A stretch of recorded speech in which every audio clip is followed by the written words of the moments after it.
Halo guys, gimana kabarnya? Masih jadi budak brand?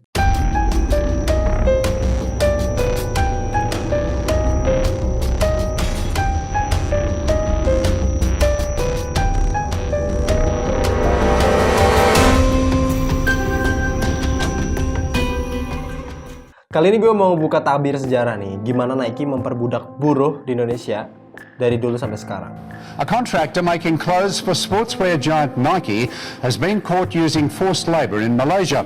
An undercover investigation by 7 News discovered factory workers being paid a pittance and forced to live in squalor, while Nike stars earn a fortune. Kalau bicara soal harga sepatu, Nike pastinya harganya lumayan mahal nih. Tapi yang jarang orang tahu, di balik tingginya harga mereka, banyak buruh yang menderita karena kesejahteraan mereka gak diperhatiin sama perusahaan. Di sini gue bakal bahas bagaimana keserakaan Nike berlangsung di Indonesia dan di seluruh dunia. Nike is a big deal. Nike Motiva. Gak diraguin lagi sih kalau Nike itu jadi brand sepatu terbesar di dunia. Nike bisa dibilang jadi trendsetternya yang memicu perkembangan culture dan skena sneaker di dunia. Mulainya di Amerika nih. You are the founder and still CEO? I'm still chairman, I'm not CEO. Still chairman of Nike, which is a $30 billion a year company. Kapitalisasi pasar Nike di tahun 2022 kemarin itu sekitar 164 miliar dolar Amerika atau sekitar 2,7 kuadriliun rupiah. Uang ini yang bikin Diswas merajai pasar alas kaki dunia. Carolyn, thank you. It's good to see you again. Who, as everyone here knows, invented the Nike swoosh and got paid the outrageous sum of $35 for it. We paid her $2 an hour, and I never thought she'd spend 17 and a half hours on the project. Besarnya Nike sekarang ini nggak lepas dari strategi marketing yang mereka rancang. Khususnya setelah Nike bekerja sama dengan legenda NBA Michael Jordan. Padahal sebelum dengan Jordan, Nike cukup struggling banget karena harus saingan sama Adidas dan Converse di ranah sepatu basket. Merek Nike Air Jordan membawa Nike menuju popularitas dengan menguasai 48% pasar sepatu basket di tahun 1987. So that was a huge turning point to get Michael Jordan. Absolutely, and still to this day, that's another part that I'm really proud of. That we really turned an endorsement into a brand, and obviously he was a huge part of that because he was such an exciting player and so likable.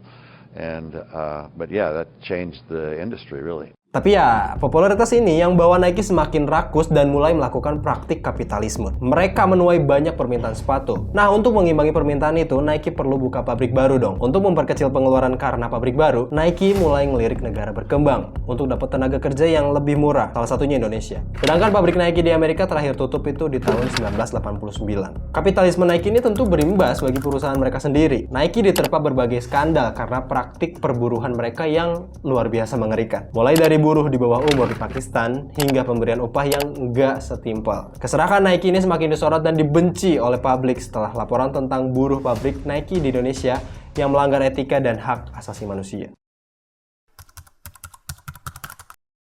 Labor activists are accusing sportswear manufacturer Nike of encouraging low wages and inhumane conditions at its factories in Indonesia.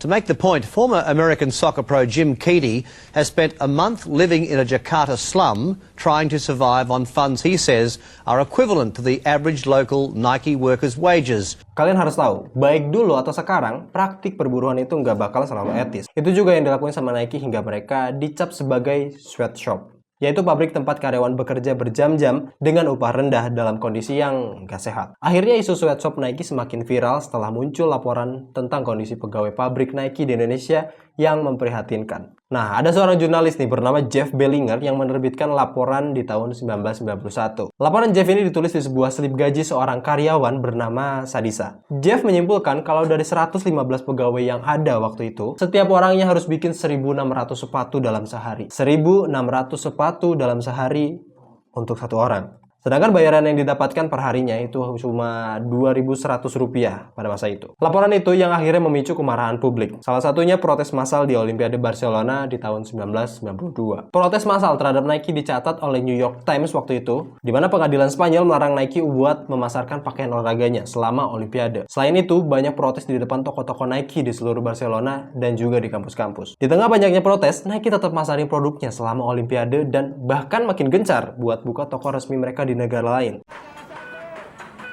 About 4,000 angry workers joined in Tuesday's protest. Chanting and waving anti-Nike banners, they marched on the US Embassy. They're protesting the 7,000 job cutbacks expected when Nike ends its agreement with local contractor Doson in November. Nah, hal ini jadi bukti kalau Nike itu tutup telinga dengan kondisi perburuhan mereka yang buruk dan jadi kapitalis dengan cara yang gak manusiawi. Selain itu, ada seorang mahasiswa dari Amerika nih, namanya Jim Cady, juga turut menyelidiki hal ini sekitar tahun 1990-an. We plopped down in Tangerang, Indonesia, this industrial suburb outside of the capital of Jakarta, with the plans that for the next month we were going to live as Nike's factory workers lived, which meant that we were going to go live in a workers' slum outside of the capital, and we were going to live on the workers' wages, $1.25 a day for the next month, to try and come maybe to a better understanding of what it's like for Nike factory workers to make this kind of money and live under these conditions. Dia mengungkapkan kondisi lingkungan pabrik Nike di Tangerang pada waktu itu, di mana kondisi lingkungannya itu kumuh banget dan Cady bersama rekannya bernama Leslie harus tinggal di sana. Dokumentasi ini menunjukkan kalau para buruh waktu itu memang nggak diperhatiin kondisinya dan dipaksa kerja yang nggak sebanding dengan upahnya. CEO Nike waktu itu, Phil Knight, juga diajak buat lihat langsung kondisi buruh Nike di Tangerang, tapi dia nolak. Bring you back to Indonesia to meet them in their homes, not in the office in Jakarta. Do you understand? No. You just gotta know. I'm not gonna talk to you about it. Tahun 2001, Nike itu ngeluarin laporan yang mengakui kalau mereka melakukan eksploitasi pekerja dan janji buat ngasih reformasi untuk memperhatikan hak-hak pekerja. Tapi sayangnya, keresahan ini baru beneran dijawab sama Nike di tahun 2005 setelah mereka ngeluarin tanggung jawab sosial perusahaan dengan berbagai poin-poin penting tentang kesejahteraan buruh. Butuh waktu 15 tahun baru Nike sadar ya. Cuman ya tetap aja itu semua cuma omong kosong karena masih banyak ditemuin pelanggaran yang dibikin pabrik Nike ke pegawainya. Contohnya aja di tahun 2009 itu ada pegawai yang dipecat karena mereka minta cuti sakit. Padahal ada keterangan dokternya loh. Terus ada juga yang nggak mencapai target produksi malah dihukum sama supervisornya. Tapi itu kan dulu. Sekarang masih nggak ya? Praktek sweatshop Nike ini setidaknya jadi kiblat dari brand besar lain buat ngejalanin produksi massal sepatu. Dan gak menutup kemungkinan kalau brand lain juga punya sweatshopnya sendiri-sendiri. Brand lain kayak Adidas, Puma, Gap, dan brand-brand besar lainnya diklaim masih menjalankan praktek sweatshop hingga hari ini. Sekarang mungkin lo bisa sosokan culture dengan sepatu Nike yang emang ditaruhin story sama mereka. Tapi story itu semua yang mereka taruh itu adalah hasil dari kapitalisasi manusia yang mereka lakuin buat dapet keuntungan sebesar-besarnya. Kalau lo merasa itu nggak apa-apa ya terserah. Tapi itu mengganggu karena kualitas yang dikeluarin pekerja pabrik Nike itu gak main-main. Hal ini sama aja kayak orang yang semena-mena bayar fashion lo. Gua tahu bikin sepatu itu nggak mudah dan skandal ini cukup harus jadi perhatian. Mungkin gak cuma di Indonesia. Praktek Nike ini bisa aja dilakuin di negara-negara lain juga. Ini bukan ketidakadilan buruh, tapi perbudakan. I got a little gift for you because I'm bearing gifts whenever I get to meet a CEO, which I'll tell you isn't that often. You don't have to take too many gifts. All right. No. This is a good one. You'll like this one. I've got here 2 tickets, one in my name and one in your name, for you and I to go to Indonesia together. All right, and you show me those factories. You explain this to me, right? I'll show you what's going on Sunday. Oh no, not a chance. Huh? Not a chance. No? No. Belakangan ini untungnya kesejahteraan buruh di Indonesia agaknya mulai diperhatiin oleh Nike yang harus patuh sama aturan pemerintahnya. Akan tetapi ini memicu masalah baru yang muncul, yaitu PHK ribuan buruh Nike untuk memangkas pengeluaran upah buruh. Badai pemutusan hubungan kerja atau PHK masih terus berlanjut di tahun 2023 ini. Salah satunya menimpa pekerja di Indonesia. Tapi seiring perhatian pemerintah yang semakin kuat terhadap kesejahteraan buruh, membuat pabrik Nike di Indonesia harus mengurangi pengeluaran mereka dengan melakukan PHK atau memindahkan produksi mereka ke negara dengan upah buruh rendah seperti Vietnam. Ini kenyataan yang mau nggak mau harus diterima karena Nike dan brand-brand besar lainnya yang ada di Indonesia lebih mengedepankan keuntungan mereka dibandingkan kesejahteraan buruh. Dan ini parah banget, Sob. Praktek sweatshop ini nunjukin betapa kapitalisnya Nike dengan tidak memperhatikan kondisi ketenaga kerjaannya. Praktek yang dijalanin The Swoosh ini udah dimulai sejak tahun 1970-an.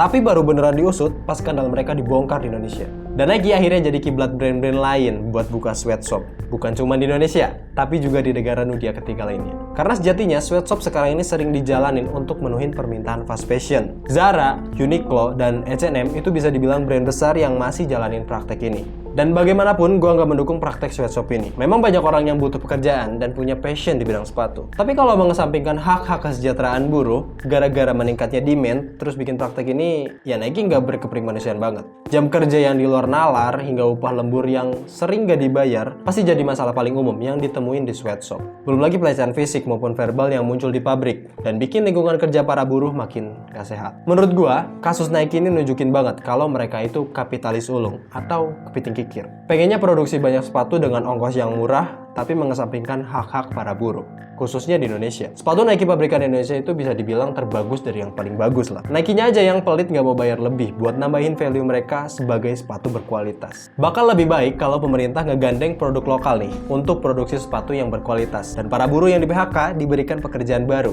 untuk ngelanjutin passion mereka. Kalau kita terbukti hebat bikin sepatu, udah pasti kalau diwadahi dengan jelas dan proper sama pemerintahnya, kualitas sepatu buatan Indonesia itu bakal mudah diterima di kancah internasional. Kalau menurut lo gimana? Kasih tahu pendapat lo atau opini lo di kolom komentar biar kita diskusi.